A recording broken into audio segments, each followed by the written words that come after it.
Garrett just signed the biggest contract of his career. His hand is still shaking slightly from the adrenaline. His first instinct? Reach for the phone. Open Instagram. Take a photo of the signature line, blurring out the sensitive parts, of course, and post it with a vague, humble brag caption. Big things coming. Grateful for the grind. He can already feel the hits of dopamine waiting for him.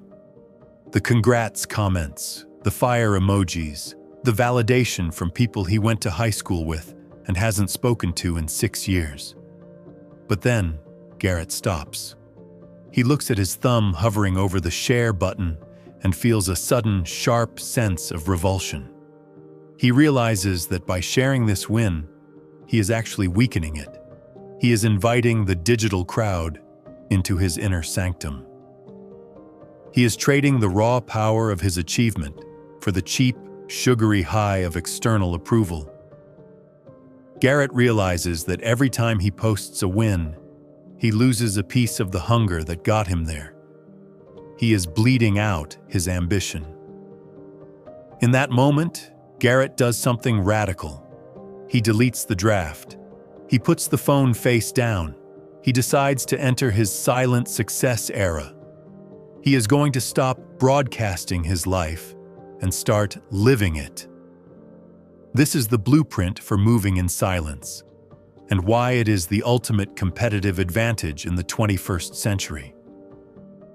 Garrett begins to study the psychology of why we feel the need to share. He discovers a concept called social reality. He learns that when you announce a goal or a win to others, your brain receives a premature reward.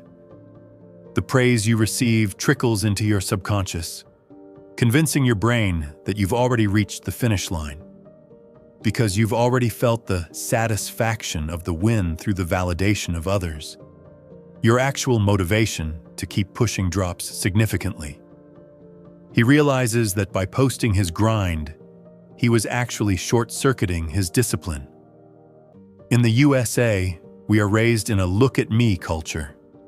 We are told that if it isn't on the feed, it didn't happen. Garrett realizes this is a trap for the average. The elite don't need you to know they are winning. In fact, they prefer that you don't. He adopts the law of information asymmetry. He realizes that in any negotiation, the person who knows more wins. By posting his wins, he was giving away his cards. He was showing his hand to his competitors, his critics, and his friends, who were secretly harboring resentment. Garrett decides that his life is no longer a public performance. He is moving from a public-facing ego to an internal-facing power. He wants to be the guy who looks normal on the outside, but is secretly building a God-tier reality on the inside. He wants the result to be so loud that he never has to speak. Garrett implements the ghost protocol. It's not just about not posting wins, it's about changing the way he interacts with the world. The humble mask. When people ask Garrett how work is going, he stops saying amazing or killing it. He starts saying, "It's all right, just keeping my head down." He wants to be underestimated. He realizes that being underestimated is a superpower. It gives you the element of surprise. The private ledger. Instead of posting on social media, Garrett starts a success journal that stays in his desk drawer. This is where he records the numbers, the PRs, and the contracts. This is for his eyes only. He is training his brain to seek validation from the evidence, not the audience. Digital cloaking. He stops following hustle porn accounts. He stops looking at what his competitors are posting. He realizes that comparison is the thief of joy, but observation is the thief of focus. He wants to be so deep in his own world that he doesn't even know what year it is on the outside. He notices a shift in his mental energy.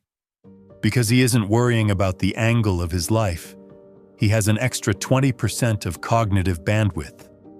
He isn't thinking, how will this look on my story? He is thinking, how can I make this 10 times better? He has moved from a marketer of self to a master of craft. He finds that his internal locus of control is strengthening. His self-worth is no longer a fluctuating stock price based on likes. It is a solid, immovable rock built on the foundation of silent, repeated victories. He has achieved psychological independence. By month 4, Garrett is operating at a level he didn't think was possible. He realizes that silence is energy conservation. Talking about what you're going to do is a leak. Silence is a pressure cooker. By keeping his wins to himself, he is building up an internal pressure, a nuclear core of ambition. He notices the social feedback loop has changed. Because he doesn't post his wins, people stop coming to him with fake praise.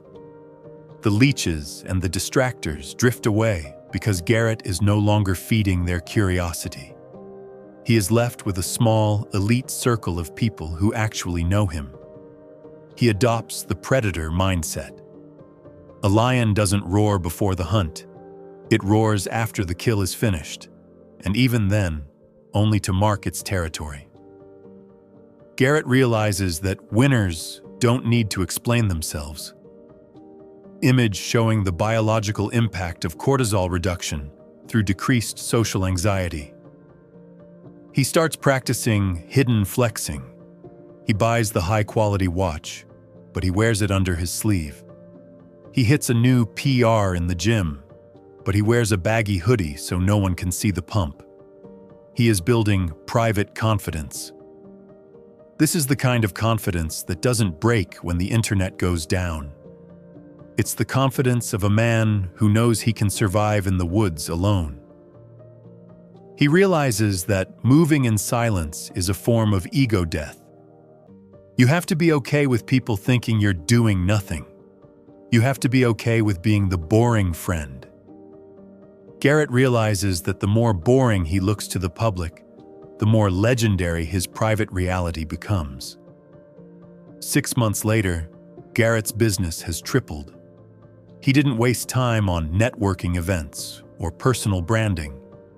He spent that time on product development and deep strategy. One day, he's at a high-end coffee shop in Denver. He runs into an old acquaintance who is still grinding on Instagram. The guy spent the last 6 months posting inspirational quotes and photos of his hustle. He looks tired.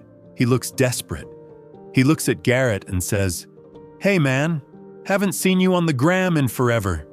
You still doing that business thing? Or did you get a 9 to 5?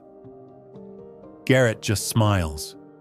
He doesn't tell the guy he just bought a commercial property. He doesn't tell him about the $500,000 in the bank. He doesn't need to.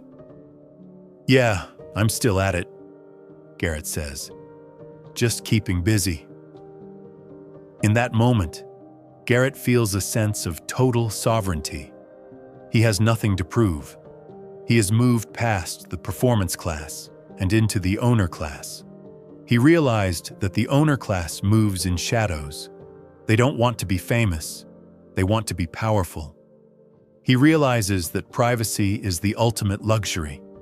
In a world where everyone is selling their soul for attention, the man who can't be bought with a like is the most dangerous man in the room. He has achieved digital ghost status. He is unrecognizable to the person he was 6 months ago. Garrett is sitting in his office. The sun is setting over the Rockies. The room is quiet. No music, no notifications, just the sound of his own breathing. He looks at the camera, at you. "You're addicted to the clout," he says. "You're addicted to the feeling of people knowing you're doing well. But ask yourself, if you couldn't post about it, would you still do it? If no one ever knew you hit that goal, would it still have value to you?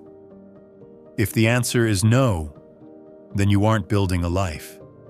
You're building a stage. Starting today, I want you to enter the silent phase. Don't tell them your moves. Don't show them your wins. Don't update your status. Build in the dark. Sweat in the dark. Win in the dark. Let the results be the only thing they ever see. And by the time they see them, make sure you're already on to the next one. The lion doesn't need an audience to be a lion. Do you? Move in silence.